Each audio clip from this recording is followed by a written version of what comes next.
오늘 아침 뉴스 연구소. 오늘 아침 뉴스의 맥을 짚어드리는 시간 뉴스연구소. 오늘도 두 분의 연구위원 함께합니다. 뉴스톱 김준일 대표, 경향신문 박순봉 기자, 어서 오십시오. 안녕하세요. 예, 첫 번째 뉴스 밤사이에 특사가 됐네요. 네, 1373명이 대상이고요. 예. 두 가지 특징을 짚어볼 수가 있거든요. 일단 첫 번째는 정치인 사면입니다. 네. 지난번에 광복절 때는 경제인 중심으로 사면했잖아요. 이번에는 정치인들 중심으로 사면을 했고요. 대표적인 인물이 이명박 전 대통령하고 김경수 전 경남지사입니다. 네. 이전 대통령 같은 경우에는 남은 형기가 약 15년 정도 있고요. 또 벌금이 약 82억 원 정도 있었거든요. 모두 면제가 되는 겁니다. 네. 김경수 전 지사는 복권 없는 사면을 받게 됐죠. 5개월 정도 형이 남았는데 면제되고요. 대신 복권은 안 됐기 때문에 공직선거 출마는 안 됩니다. 2027년 말까지 공직선거에 못 나와요.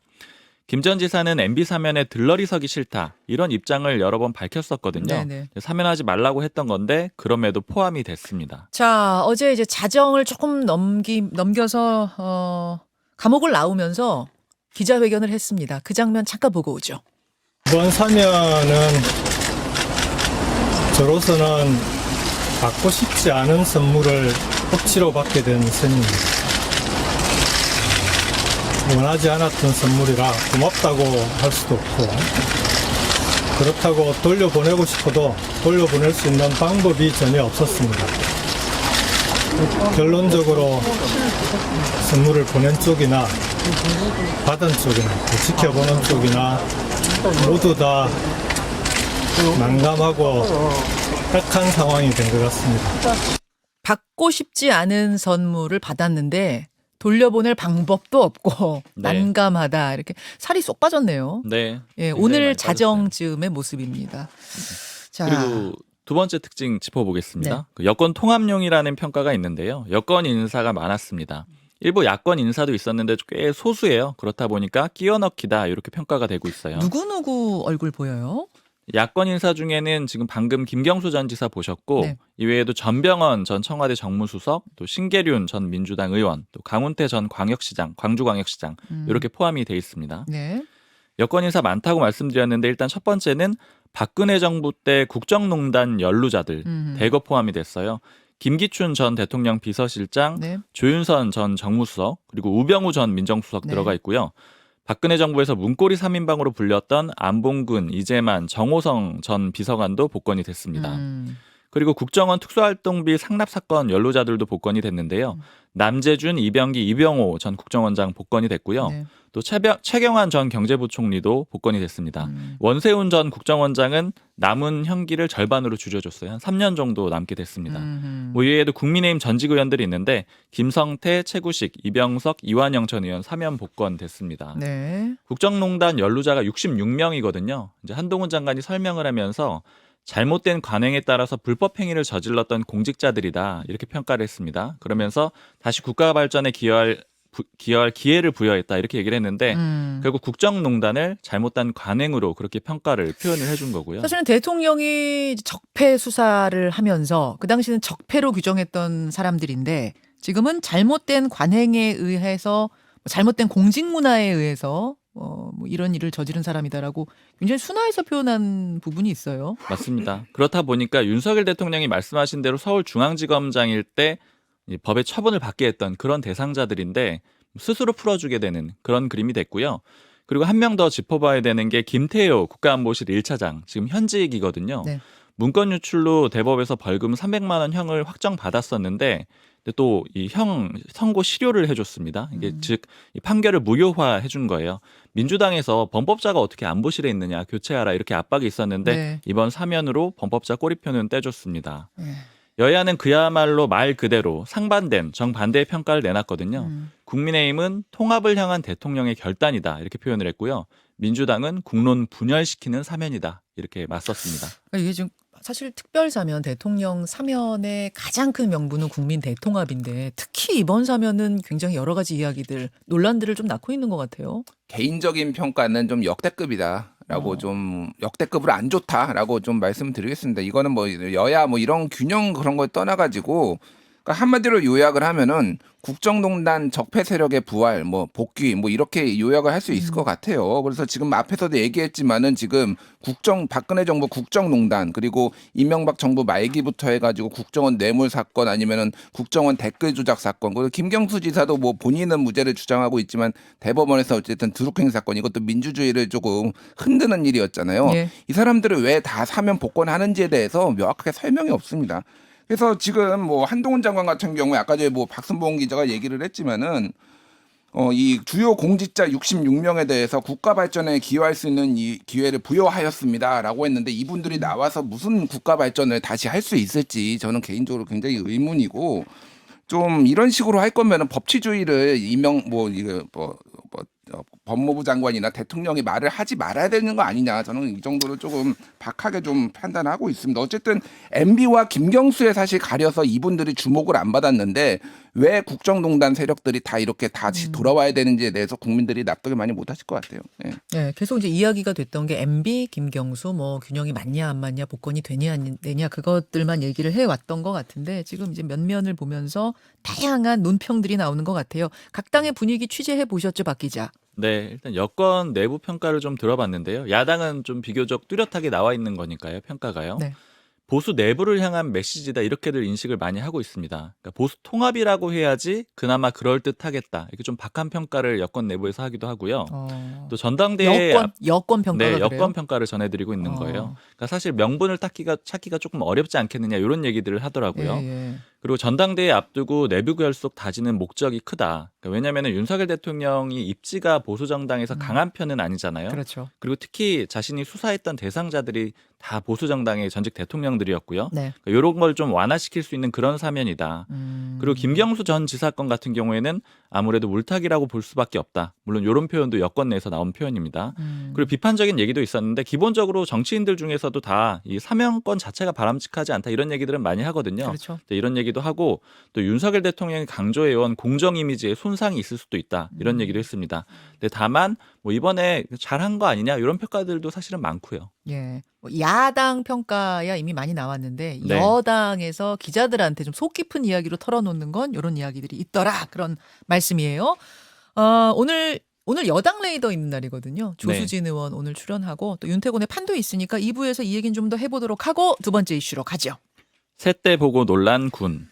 북한 무인기 5대가 넘어왔는데 이제 한 대도 격추시키지 못한 게 그제 일인데 어제는 또 날아왔다고 그래서 무인기가 저도 깜짝 놀랐는데 알고 보니 새대였어요. 네. 어제 군이 새때를 잘못 본 시점이 오후 1시였거든요. 예. 북한 무인기로 오인을 했어요. 잘못 본 거죠. 그래서 전투기하고 군용기를 20대 정도 출동을 시켰습니다. 한 3시간 정도 추적을 했거든요. 네. 근데 최종적으로 비행기 조종사가 가까이서 가서 보니까 이게 새때였다라는 거예요. 그러니까 그게 저 레이더상으로는 새떼인지 무인기인지는 식별이 안 된다면서요. 네. 결국은 가까이 가서 확인할 수만 있다. 눈으로 확인을 한 거죠. 예. 이 출동한 전투기를 보고 강화군청은 이게 북한 무인기인 줄 알고 재난 문자를 보냈고요. 또 안내 방송도 했습니다. 이 문자 보낸 게 오후 3시였고요. 안내 방송한 게 2시 43분, 45분 이렇게 두 차례였는데 네. 군 발표가 그 이후에 이뤄졌거든요. 그러니까 1시부터 이 시간까지는 주민들이 꽤 불안할 수밖에 없는 그런 상황이었습니다. 그리고 이 소란이 있기 전에 어제 오전에 군이 브리핑을 했거든요. 네. 왜냐하면 그제 북한 무인기가 우리나라 이 하늘을 돌아다녔으니까요. 그렇죠. 일단 첫 번째로는 사과를 했어요. 격추를 못 시켜서 송구하다 이렇게 얘기를 했고요. 다만 강조한 점이 있습니다. 과거하고는 좀 달랐다라는 거예요. 과거에는 무인기 탐지도 못하고 식별도 못했는데 이번에는 탐지도 하고 추적도 했다라고 얘기를 했습니다.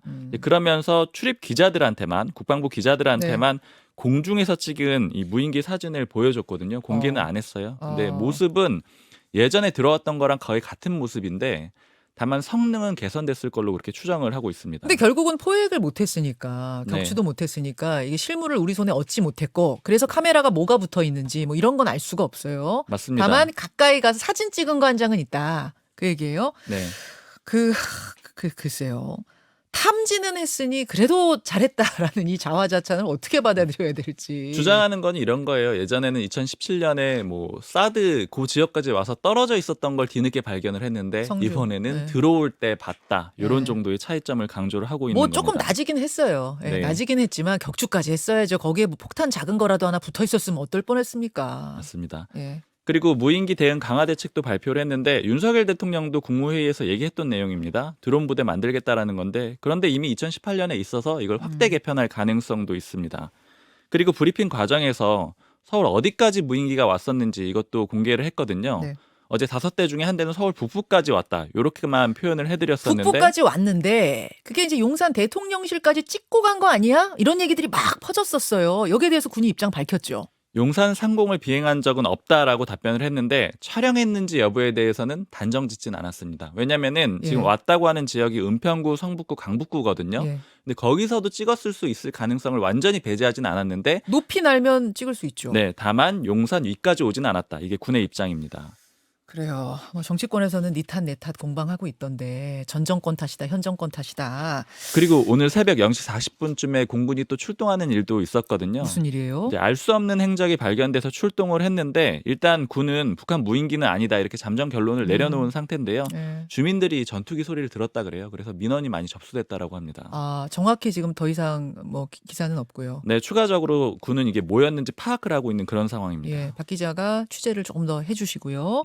김준일 대표. 뭐 속담으로 하면은 자라 보고 놀란 가슴 소뚜껑 보고 놀란다 딱 이거 같아요. 네네. 그래서 새때 보고 이제 뭐 난리가 난 건데 이게 더 문제는 그건 뭐 전투기 20대 뭐 출동할 수도 있는데 네. 이게 공유가 안 된 거예요. 그러니까 군이 엠바고를 걸었어요. 어제 오후 1시쯤에 이제 있었던 일이고 엠바고를 걸고 지자체나 이런 데가 다 공유가 안 되니까 그래서 강화군청이 그냥 비행기 뜬 것만 보고 이 재난 문자 뭐 이 예. 경보 문자를 보낸 거거든요. 예. 최소한 그 지역 지자체에는 그러면 알려줘야 되는 거 아닌가. 뭐 이렇게 이제 혼선이 빚어진 거죠. 그러니까. 아니 그 지자체한테도 뭐라고 할 게 아니네요. 그렇죠. 거기서는 일단 그 전날 이런 큰일 무인기가 날아오는 일이 있었으니까 일단은 재난 문자 조심하십시오 뿌릴 수 있는 거네요. 지금 네. 들어보니까. 그래서 뭐 엠바고를 이게 거는 게 맞느냐 가지고 국방부 예. 출입 기자단에서도 막 논란이 되고 그랬어요. 뭐 그런 상황이 있었고 지금 뭐 NSC를 이제 이틀 전 얘기죠. 이틀 전에 NSC를 대통령실에서 소집 안 한 거를 가지고 이제 여러 가지 비판들이 나오고 있습니다. 네. 유승민 의원이 이제 페이스북에다가 강하게 비판을 했고요. 그날 이제 이틀 전에 그때 이제 무슨 일이 있었냐면은 그 입양한 유기견인가요? 새로미? 예, 대통령 부부가 입양한 유기견. 예. 그거 이제 데리고 뭐 온 거 가지고 이제 그 기사가 쫙 나오고 네. 오후 4시쯤에 브리핑을 했어요. 그 이재명 대통령실 부대변인이 브리핑을 했는데 지금 한가하게 지금 뭐 비행기 지금 무인기 날아다니고 있는데 지금 개 데리고 온 거 가지고 지금 이거 브리핑하는 게 맞느냐 이런 뭐 논란도 있었고요. 또 하나는 그래가지고 물어봤어요 기자가. 그래서 NSC 소집했냐 대통령실 차원에서 어떤 조치가 있었냐 그러니까 합참에 문의하시 자세한 건 합참에 문의하기 바란다. 뭐 잘 대응하고 있다 이래가지고 이게 지금 뭐 대통령실이 이게 좀 안이하게 너무 보는 거 아니냐 뭐 이런 얘기도 나오고 그 와중에 이제 어제 지시가 아까 얘기했지만 드론 부대 창설하라. 뭐 전혀 현안 파악도 못하고 대통령이 모를 수도 있는데 그러면 참모들이 이거는 이미 있습니다. 이건 빼는 게 낫습니다. 이런 정도 조언도 해야 되잖아요. 그러니까 지금 안보가 지금 전체적으로 지금 좀 엉망이다 이렇게 좀 볼 수밖에 없을 것 같아요. 네. 그러게요. 지금 뭐 현 정권에서는 전 정부가 훈련 안 한 걸 여실히 드러낸다 이렇게 하고 또 민주당에서는 현 정부의 안보 무능 때문이다. 서로 좀 탓하는 모습도 국민들 보기에는 썩 좋지 않아요. 네. 그래요. 자, 다음으로 가겠습니다. 검찰 KH그룹 덮쳤다. 어제죠. 검찰이 KH그룹을 압수수색했는데 KH그룹 뭔가요? 쌍방울 그룹하고 굉장히 밀접하고요. 지금 이번에 검찰이 압수수색을 한 거는 알펜시아 리조트 입찰에서 문제가 있었다 이렇게 의심을 하고 있는 건데 다만 여기에서 그치는 게 아니고요. 예. 이 KH그룹이 쌍방울 그룹하고 밀접하다라고 말씀드렸잖아요. 네. 이재명 대표 경기지사 때 남북 교류 행사에 같이 후원을 했고요.